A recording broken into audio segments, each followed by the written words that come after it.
Back, we're in Sandton today. If you've just joined us and you've missed a part of our conversation, we're focusing our attention today on Transnet Freight Rail, and the contribution that it's making to the South African economy and the regional economy, hopefully unlocking the African economic story and unlocking a lot of the trade that needs to happen. So just before the break, I asked you to tweet hashtag TNA Biz Brief. We'll start picking up some of your messages there at Morning Live SABC. And we also have an audience here in Sandton that have joined us and have also been posing questions to our panel here. But we very want to hear from you as well. So please start sending those messages in and we'll pick them up. But first, let's go to table number 2, where we'll find Lungi Maninza, I think. Can't quite read your writing, so if we can go to you, Lungi, and then if you could just correct. Yeah, stand up, the microphone will come to you, I promise. And don't forget, hashtag TNA Biz Brief, that's our Twitter handle, and at Morning Live SABC if you have any questions. And we're going to be talking to some people who are got careers within Transnet as well, and we'll unpack those just now. But to you, Lungi. Thank you. It's Lungi Maminza, work for Transnet. I think my comment is, I actually want to make a plea and then ask for the panels to probably add. And the plea is really to the South African community as far as the scourge of infrastructure theft and sabotage. I think our network is a very strategic asset, and as the panelists are sharing how this contributes to our country, we need to, as we did with the Save the Rhino, try and actually mobilize our societies to save our infrastructure from the thieves. But I really would like our panelists to also comment around this issue and how we can get it done. Thank you. All right, Lungi, thank you very much indeed. What are people stealing? I mean, I suppose iron, isn't it? I mean, what? Cable. You know, in my mind, I just see these big iron sleepers. And how do you steal these things? What are people stealing? Yeah, cable is quite an issue. Okay. Some of these clamps, that hold the railway onto the sleepers also can be a problem. But I think it is really collaboration with communities along the rail reserves and municipalities. Because one of our challenges is the encroachment onto the rail reserves. That if you're going to allow communities to build right to the edge of the railway, firstly, it's unsafe for the communities. And secondly, what you have is that these developments come and the school is across the railway. Now you've got children having to cross the railway to go to school. Or you've got houses this side and you've got water across the railway. That I think at the level of urban planning and urban development, we need to protect indeed our rail reserves, because they themselves need to grow. We are on a mission to grow the traffic. There are some that sometimes you find that they were not being used, like branch lines. And suddenly there is economic activity that begins to happen. And we need to therefore make sure that the servitudes that are there for the railways are protected. It is a joint effort with the local areas. How big is the problem?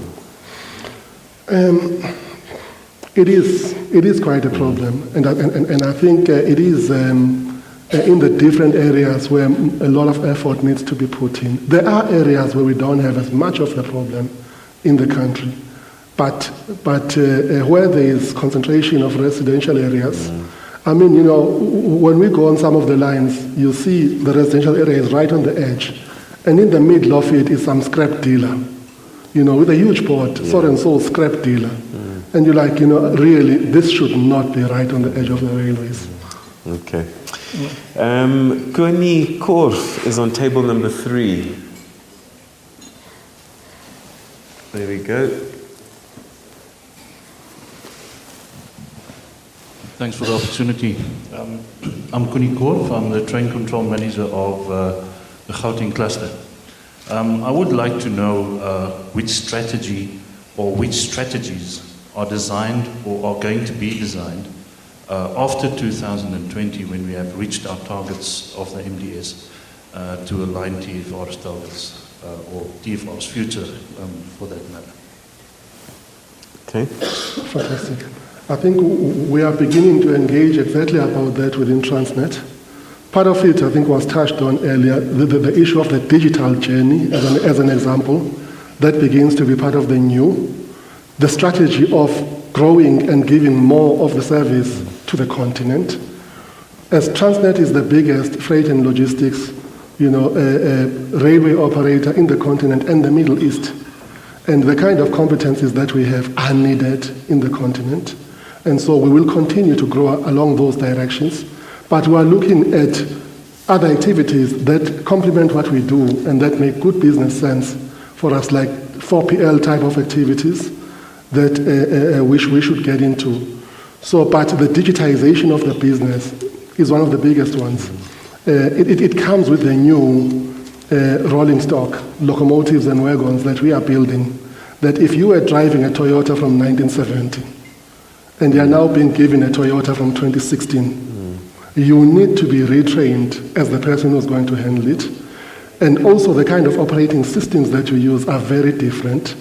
And the track and trace that we spoke about, customers have told us they want that. They want to know, where is my box or container? Where are my cars? Where is my train? Lots of work going into that, the digital space of our business. Okay, all right. Alwyn Nell is at table number 10. Alwyn Nell, if you could stand up, we'll get a microphone to you. And don't forget, hashtag TNA Biz Brief, that's B-I-Z, as where you can tweet your questions and we'll put them through to our panel as well. Alwyn? Okay, thank you. I'm from a company, Black Economic Empowerment Support Services, in short, BEES, and also a stalwart of the Black Management Forum. Firstly, I just want to say the asset tracking or stealing of cables and assets and so on, I suggested solutions to Transnet and Eskom, but nothing has been forthcoming up to now, and it's a very great solution. But the question I wanted to raise this morning is pre-funding approval for SMMEs. SMMEs is tired of being successful in winning jobs and purchase orders, only to lose out on it by not being able to fund these jobs. Now, there is a solution for this, is to do pre-funding approval. Before you pitch for the job, you banks or DFIs give you pre-approval that once you are successful, that you can perform the job. Because most of the time, losing out on these jobs should be a sin and a shame on financial institutions, including our developmental finance institutions, for punishing go-getting high-performance entrepreneurs, and a lot of effort is going into this. I'm in the supply chain management space, enterprise development, and so forth, and I come across this daily, and this pre-funding approval is the concept. I just want the opinion of Transnet, Eskom, and Telkom on this pre-funding approval concept. Thank you. All right, so SMMEs, they need your help. What are you doing to help him? He's got solutions. No one's hearing him. Yeah, I think let's start with the cable thing. Yeah. We've got a lot of initiatives in that space. We are deploying drones in some of the hotspots, that are flying over, picking up where some of these incidents are happening. So some of the ideas that come through, we are actually implementing them. We may not be able to implement all of them, but we are making progress in arresting the sketch. SMME similarly, we are. We've got the desk where people can phone, can talk to people at Transnet, I'm sure at Eskom as well, about these kind of ideas so that they get engaged and we see what enablement we can give within the kind of rules we operate. Eskom doing similar things? Yeah, but he mentioned two things. Yeah. First of all, which is important, and I wanted to comment about it, was the issue of stealing. Now, we are really suffering at this because there are two things. People steal cable and they steal electricity itself. So it's a double whammy. And we work with Transnet, Telkom, and other partners, including Business Against Crime. And we've been working together over the years to try and find solutions to deal with this. And I would like him to speak to me at the end of the with Eddie Funyu sitting down there, who's responsible for some of these two actors. What is this type of solution? Because, I mean, it will be very helpful if it will achieve what he proposes. But also, one of the Achilles heel of our fight against stealing of cable and stealing of electricity was legislation. And I must really appreciate, praise that the legislators, Parliament, have come on board too, that over the past year, they have introduced legislation that will make the stealing of electricity punishable. In the past, it was not possible. Now we come to Eskom. I'm sure my learned friend is quite aware of Eskom supply development and localization. We are extremely aggressive in that space. And we try many different types of solutions, to sometimes where people complain about the type of relationships we have with different suppliers, in an attempt to enable them to be able to have access to some of our product and to some of our procurement spend. Yep, Mr. Tobias.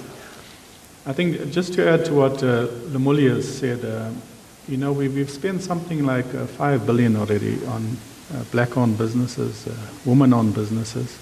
We're even looking at, businesses that are owned by people with disabilities.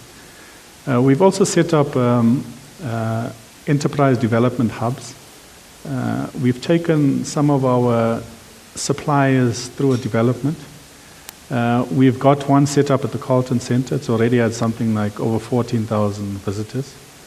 We've set 2 up last year, one in Saldanha, the Saldanha hub, and we have one in Dar. And recently we've set up one in Buffalo City.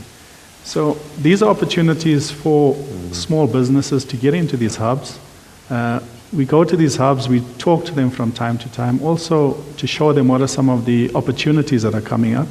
And we offer them assistance so that we can keep the localization of content. And also when we issue tenders, they can be qualified for those. So there are these initiatives that are happening within Transnet. Tell us typically some of the opportunities that are there. Sometimes we think Transnet, all that Transnet buys maybe is locomotives and things like this. But you've got a broad range of services and supplies as well, don't you? So what's some of the opportunities that small businesses can get into? I mean, I'm just thinking from the top of my mind, even things like catering is something that you would need suppliers for, isn't it? So it's a broad range of services, I would imagine. Yeah, there's all of these. I mean, with the 1064 program coming in, with all the locomotives we're purchasing, there are smaller things that we could do. I mean, the windscreen of a locomotive is something we can do locally. There's nuts and bolts that we need. These are things that can be done locally. And these are things that can be done by smaller businesses. So it's for these businesses to visit these hubs. And through these hubs, we can assist them. We've already spent something like 135 million of disbursement within these hubs. So there is the opportunity to assist the small businesses. Okay, so a good place to start are these hubs to get a sense of what the opportunities are and how to register for them. Yeah. Okay. All right. Mashile Moku is on table number 5, I think.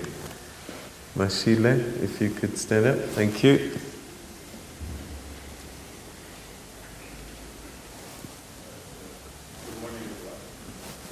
Thanks for the opportunity. The question is somehow related to what you just highlighted. All right, we're going to get another microphone to you. But don't forget, as I said at home, hashtag TNA Biz Brief. That's where you can raise your questions. And I'm busy tracking there to see what thoughts you have. But let's see if we've got you now. Are we fine now? Yes. Yep. Yeah. Good morning, everyone. My name is Mashile Mugo. I'm in the energy space. My question is more on the transformation side.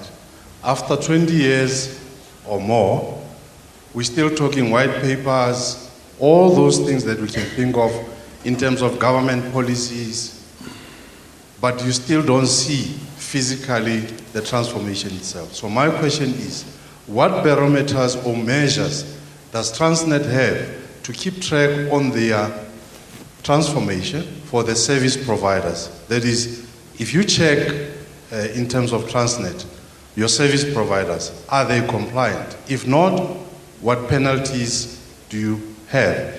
Can you have a list that shows that company A did not comply, we've given them chance, and these are the measures that we took? So that we as black-owned enterprises, we don't just do BEE, we do value add. I don't want to do business because I'm black, I want to do business because I'm able to deliver. Thank you. Okay, so I suppose this is something you have to monitor. No, we do. Yeah. We do. It is one of those areas, particularly with these kind of investments and the market demand strategy phase of Transnet, where we said that we want to see a telling legacy in terms of new industries coming up, in terms of, black participation, women participation, people living with disabilities. So we do monitor this, and we made it very clear to the big original equipment manufacturers that these were our expectations and these were the kind of components that should be supplied by local entities. So yes, a lot of these kind of supplies historically used to be, done by certain entities, but now we are in a massive journey of transformation and ensuring broader participation. So I think I encourage again, the interested parties to engage these hubs, that we have about specifics, because there may still be an issue in the area you operate, so that we know, so that we're able to deal with it. But it is one of our key strategic thrusts that we make a change in some of our supplies and participation in our programs. But also, I wanted to say, my friend must look also at the fact that Eskom Transnet, being under the Department of Public Enterprises, first of all, there's legislation on BEE, and we comply. But over and above that, they must look at our annual reports, because we do a compact with the department on transformation. And the targets there are much more than the targets that are on the BEE Act or on these... on the codes themselves. Yes.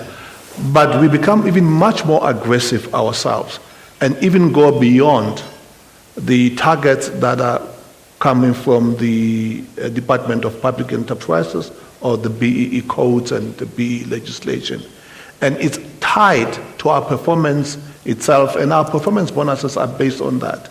But one of the issues where it is very difficult, and we can be blamed, and we need innovative ways to do it, and we're trying our level best, is of course on disabilities and women-owned businesses. And when you go and look at Eskom's annual report, you will see that we hit all other targets when it comes to procurement with black-owned businesses. It's only when it comes to that part where we are finding it very difficult. It's not an excuse, but I'm just saying it's happening, and we have to try and do our level best there. All right. Lisiba? No, I just wanted to say it is commendable that these efforts are put together. I just think there need to be a lot more done to spare the growth that we have in our country. We're in a situation where, in fact, if you just look at growth, 0.2% in the second quarter, continues to be weak even going forward. I think small and medium enterprises need to be prioritized even more. If you look at countries that are growing faster, they've had a larger contingency of smaller businesses that can employ people and they can contribute to economic growth. I appreciate the effort here, but it needs to be a lot more. What can Transnet do to help the SMME, other than give them some business? What can they do to make things easier? And also what I actually wanted to ask you as well is, we keep talking about this intra-Africa trade story, and we're not doing it for some reason.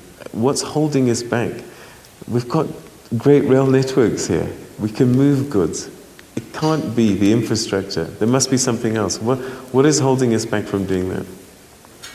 Yeah, so there is trade that is happening. If you look at South Africa, we've got a trade surplus with Sub-Saharan Africa.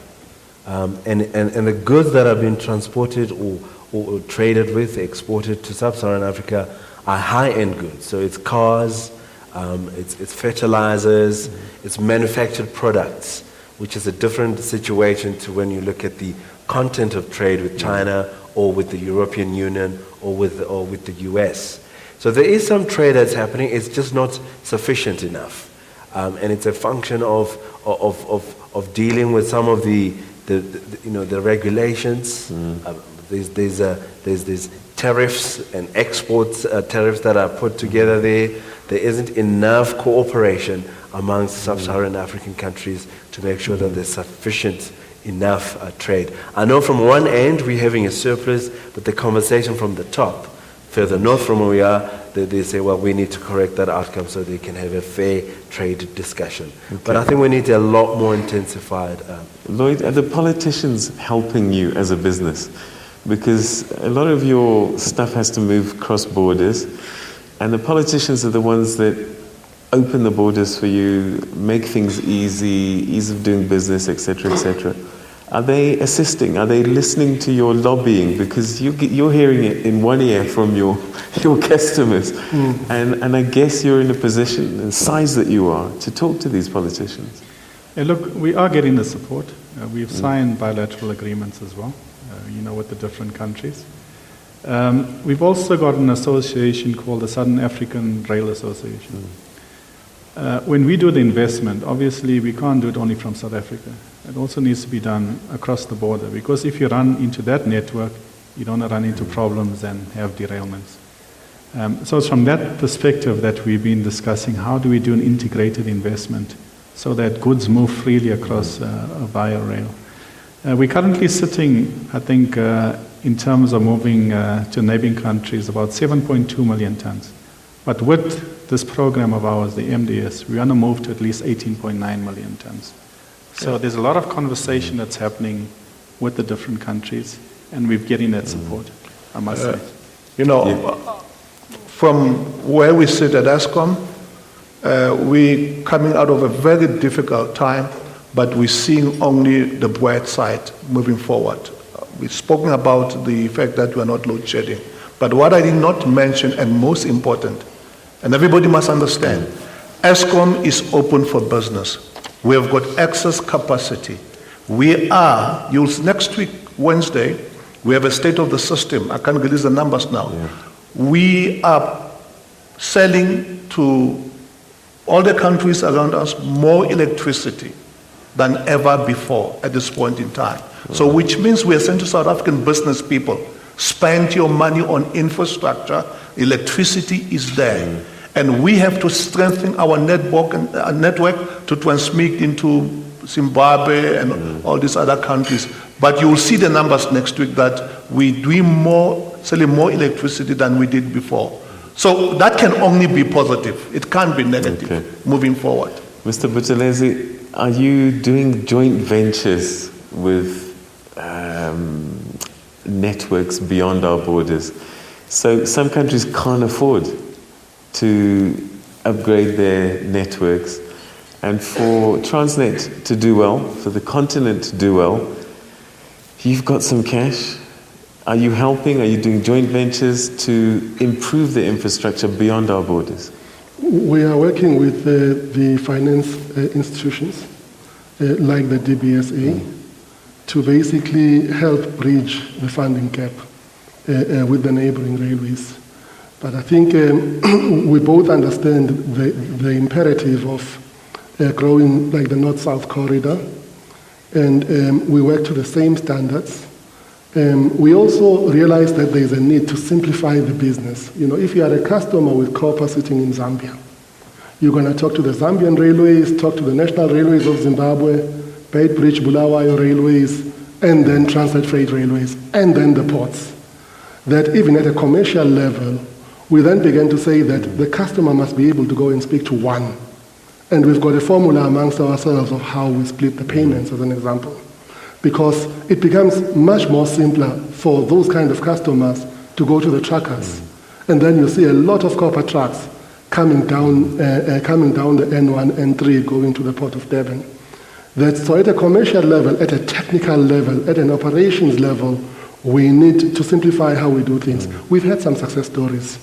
The train from Durban to Ndola in Zambia used to take 20 days. Today it takes 6 or 7 days. And that's what customers want. That you've got to be able to go to them and say that I can move your cargo from Durban to Ndola in Zambia faster than truckers do. And so there are some success stories, but much still remains to be done on fixing the networks themselves across the borders. But we've agreed to pursue the same standards, of maintenance and upkeep, so that we can run the same size trains regardless of which network we're in. I worked at SA Cargo at one stage in my life, and one of the things that we had to develop was this door-to-door service because the public just needed it. Can people, individuals, say, I want to send a parcel to Durban? Can I do it directly with Transnet, or do I have to go through an agent? How does it work? It is work in progress, and it is still largely through an agent. We will move you from yard to yard, but we've got partnerships with some of the logistics companies like Balo World, like Unitrans, for that last mile, as we call it. But it is work in progress. We need much greater collaboration between us and the road haulers, so that it's that much simpler for the customer. It's on the way. Yep. Yeah, I think also as part of our innovative solutions, you've probably seen in the press recently, we've also partnered with a company called Rail Runner South Africa. Now, this is a truck that can run on the road and we can put on the rail. Okay. So when we talk about door-to-door solutions and what Mlamuli is saying, things in progress, this is one of the innovations that we're coming with. All right, so it's coming. Okay. Karabo is on table number 12, Mukaswani, I think. I'm going to have to ask you to say your surname as well because your writing is pretty, but I can't read it. Morning, my name is Karabo Mahaswani. I'm an entrepreneur, and my question stems from entrepreneur development. What initiatives is Transnet or Eskom taking to develop potential entrepreneurs and have programs around that to then train and group them into then having their own businesses? Because we have, high statistics of youth unemployment. So the other avenue that we or you can, as an organization, can look into is developing entrepreneurs in these rural areas and training them about rail and what opportunities can exist for them to then own their successful businesses. Okay, so that's a good one. Young people, how do you bring them into the business, and also how do you develop them as entrepreneurs? What are you doing? I think we set these hubs exactly for that people coming with business ideas, we are not too far from them and we are reachable, that they can come and say, here's my business idea, how can we collaborate? Then where we can, we do. But, again, in a lot of cases, you find that we have to go to certain procurement, stages. And so I think people must get to know where these hubs are, and they must engage us there, and let's see how we can assist them. Okay, Lloyd? I think also as part of our Transnet supplier development, what we've done is we've taken these entrepreneurs in and we've taken them through a program that we've tailor-made for them, where we teach them about business plans, marketing, negotiating skills. And obviously once they've been through the program, they graduate. We also try, where possible, to get the smaller guys to partner with the bigger, guys that have been there for a long time. To mentor and this them. way, just to mentor them and get them to a level where they can be independent and run. Okay, so there's a deliberate policy to get young entrepreneurs into the game. Yes, and when we've developed these things, it was done in association with National Youth Development Agency, SARS, etc. So we worked with all of these agencies in developing, these hubs and these programs. Okay, Eskom doing the same.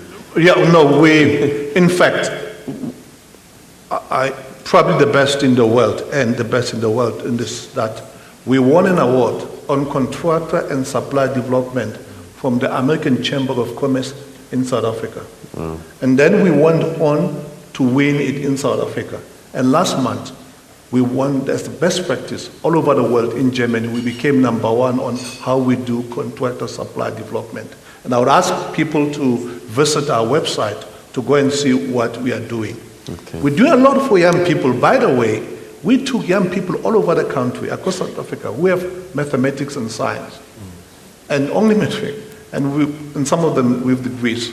100 of them, we're teaching them on nuclear, to become nuclear scientists, because we have a nuclear power station, which even whatever you say, that's nuclear.